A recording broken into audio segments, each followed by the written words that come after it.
হিলাৰিয়াছ হিলাৰিয়াছ এই শব্দটোৰ অৰ্থ হ'ব হাস্যকৰ বা ধেমেলীয়া অৰ্থাৎ অতি ধেমেলীয়া বা অত্যন্ত হাস্যকৰ অহা দুটা বাক্যৰ সহায়ত আৰু বেছি ভালকৈ বুজি লওঁ The teacher told a hilarious story about a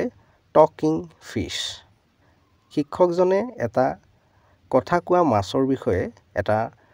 হাস্যৰসময়ী কাহিনী ক'লে She told a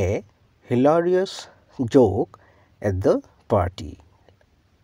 পাৰ্টিত তাই এটা ধেমেলীয়া কৌতুক ক'লে চেনেলটো